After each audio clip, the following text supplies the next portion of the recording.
नमस्कार दोस्तों, आपका एक बार फिर से स्वागत है आज के मुख्य समाचारों में। दोस्तों, आज की पहली बड़ी खबर की बात करें जो कि उत्तर प्रदेश से निकल कर आ रही है। उत्तर प्रदेश पंचायत चुनाव में समाजवादी पार्टी ने मारी बाजी, योगी मोदी के गढ़ में भारतीय जनता पार्टी की हुई करारी हार। वहीं पर बहुजन समाज पार्टी का जनाधार भी बढ़ा। अगली बड़ी खबर में हम आपको बताएंगे, बंगाल में भारतीय जनता पार्टी के कार्यकर्ताओं की हत्या के विरोध में आज भारतीय जनता पार्टी करेगी देशव्यापी आंदोलन। भारतीय जनता पार्टी के राष्ट्रीय अध्यक्ष जेपी नड्डा बंगाल पहुंचे। वहीं पर दोस्तों, अगली बड़ी खबर में हम आपको बताएंगे, बंगाल में राष्ट्रपति शासन लगाने हेतु सुप्रीम कोर्ट में याचिका दर्ज, आज होगी सुप्रीम कोर्ट में सुनवाई। वहीं पर दोस्तों, अगली बड़ी खबर में हम आपको बताएंगे, केंद्र पर बरसा दिल्ली हाई कोर्ट ने कहा, शुतुरमुर्ग की तरह रेत में आप सिर छुपा सकते हैं, हम नहीं। देश में 6.9 लाख लोगों को ऑक्सीजन की जरूरत। सभी खबरों को एक एक करके विस्तार से आपको बताएंगे, तो वीडियो को लास्ट तक जरूर देखना। दोस्तों, वीडियो में आगे बढ़ने से पहले दोस्तों, अगर आप भी चाहते हैं कि देश में ईवीएम पर बैन लगना चाहिए तो वीडियो को लाइक करके कमेंट बॉक्स में ईवीएम बैन जरूर लिख दें। दोस्तों, अब बात करते हैं आज की सभी खबरों के बारे में एक एक करके विस्तार से।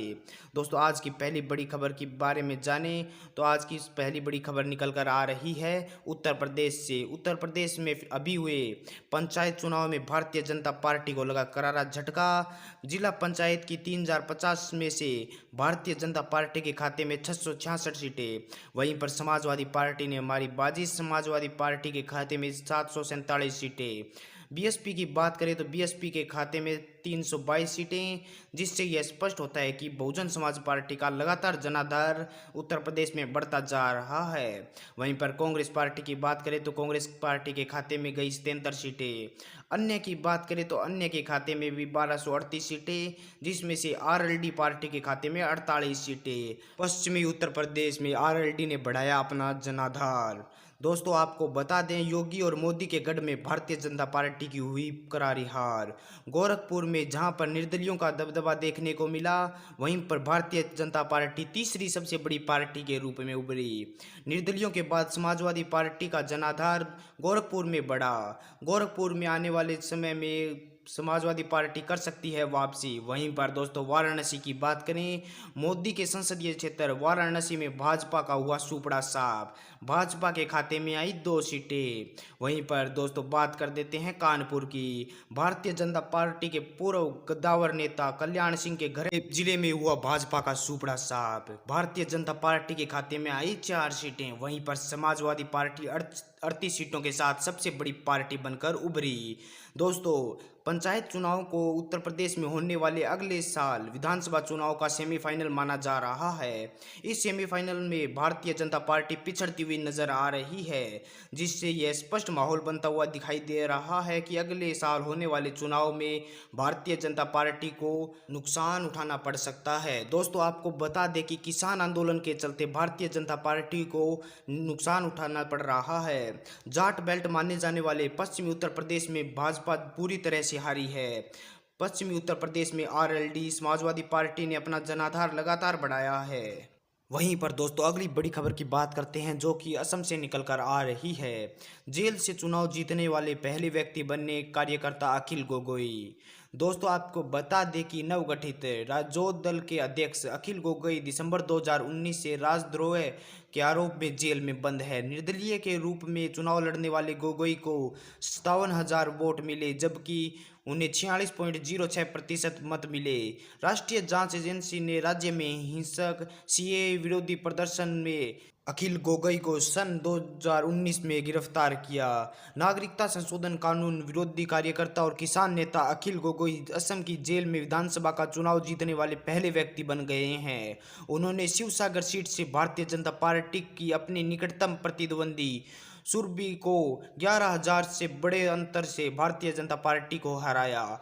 नवगठित राजद दल के संस्थापक दिसंबर 2019 में राजद्रोह के आरोप में जेल में बंद निर्दलीय के तौर पर चुनाव लड़े अखिल गोगोई को 57,219 वोट मिले, जो कि 46.06% मत है।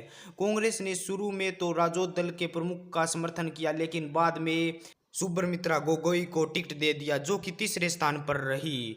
दोस्तों आपको बता दें कि 85 वर्षीय बुजुर्ग मां ने अपने बेटे को जेल से बाहर निकालने के लिए शिवसागर की संकरी गलियों में प्रचार किया, जिसका शायद मतदाताओं पर असर हुआ तथा उन्हें जीत हासिल हुई।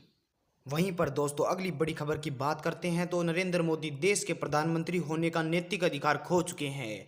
कोविड महामारी के इस भीषण संकट के समय प्रधानमंत्री नरेंद्र मोदी जवाबदेही का यही एक काम कर रहे सकते हैं कि वे अपनी कुर्सी छोड़ दें। हम 2024 के आने का इंतज़ार नहीं कर सकते। मेरे ऐसे इंसान ने कभी नहीं सोचा था कि ऐसा भी कोई दिन आएगा जब हमें प्रधानमंत्री से किसी भी चीज़ के लिए याचना करनी पड़ेगी। निजी तौर पर मैं उनसे कुछ भी मांगने से पहले जेल जाना पसंद करता हूं, लेकिन आज जब हम अपने घरों में हैं, सड़कों पर हैं, अस्पताल में हैं, खड़ी कारों में, बड़े महानगरों में, छोटे शहरों में, गाँवों में, जंगलों और खेतों में मर रहे हैं, मैं एक सामान्य नागरिक के तौर पर अपने स्वाभिमान को ताक पर रखकर करोड़ों लोगों के साथ मिलकर यह कह रहा हूं, महोदय कृपया आप अपनी गद्दी छोड़ दें, अब तो कम से कम कुर्सी से उतर जाइए। इस समय मैं आपसे हाथ जोड़ती हूं, आप कुर्सी से हट जाइए।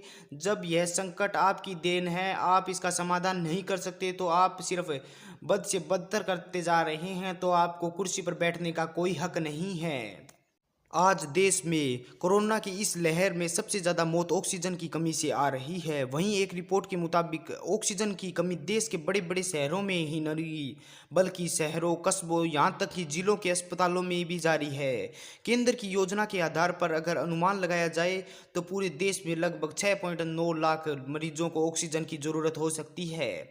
वहीं पर 1 लाख से अधिक ऑक्सीजन बेड आईसीयू की ज़रूरत हो सकती है। हालांकि इस सभी को एक समय में एक साथ ऑक्सीजन बेड की जरूरत नहीं होगी। केंद्र के अनुसार आवश्यक ऑक्सीजन की आपूर्ति के लिए आकलन के लिए रोगियों को 3 भागों में बांटा गया है। पहले 80% मामले जो हल्के होते हैं उन्हें ऑक्सीजन की ज़रूरत नहीं होती। दूसरे 17% मामलों में जो मध्यम, जिन्हें गैर आईसीयू बेड के लिए आवश्यकता होती है। तीसरे जो कि 3% ऐसे मामले हैं जिनको गंभीर ऑक्सीजन की आवश्यकता होती है। वहीं पर दोस्तों अगली बड़ी खबर के बारे में बात करते हैं जो कि बंगाल से निकल कर आ रही है। बंगाल हिंसा से डरकर असम भागे भारतीय जनता पार्टी के 400 से अधिक कार्यकर्ता। जी हां दोस्तों, पश्चिम बंगाल में विधानसभा चुनाव के नतीजे आने के बाद हिंसा डरे शहर में करीब 300 से 400 भारतीय जनता पार्टी के कार्यकर्ता बंगाल से सुरक्षा की आस में असम पहुंचे हैं। यह दावा असम सरकार में मंत्री हेमंत विश्वेश्वरा ने किया है। हेमंत विश्वेश्वरा ने मंगलवार को ट्वीट करके कहा, यह दुखद घटनाक्रम में बंगाल भाजपा के 300 से 400 कार्यकर्ता और उनका परिवार असम में धूबरी में आकर रुके हैं। उन लोगों को बंगाल में अत्याचार और हिंसा का सामना करने के बाद सीमा पार करने की जरूरत पड़ी है। हम सभी को आश्चर्य और भोजन दे रहे हैं। ममता दीदी को लोकतंत्र के इस गंदे नाच को रोकना होगा, बंगाल को बेहतर करना होगा। राष्ट्रीय मानवाधिकार आयोग ने हिंसा की जांच के दिए आदेश। इसी बीच राष्ट्रीय मानवाधिकार आयोग ने बंगाल में हो रही हिंसा के मामले में आने वाले समय में जांच करने के आदेश दिए हैं। केंद्र ने राज्य में विपक्षी कार्यकर्ताओं की हत्या की घटनाओं को लेकर तथ्यात्मक रिपोर्ट सौंपने को कहा। वहीं पर दोस्तों अगली बड़ी खबर की बात करते हैं तो अगली बड़ी खबर निकल कर आ रही है महाराष्ट्र से। महाराष्ट्र में घटने लगी संक्रमितों की संख्या, बीते 24 घंटे में 891 लोगों की गई जान। जी हां दोस्तों, देश के कई राज्यों में अब भी कोरोना का कहर लगातार जारी है, लेकिन इसी बीच महाराष्ट्र से राहत भरी हुई खबर आ रही है।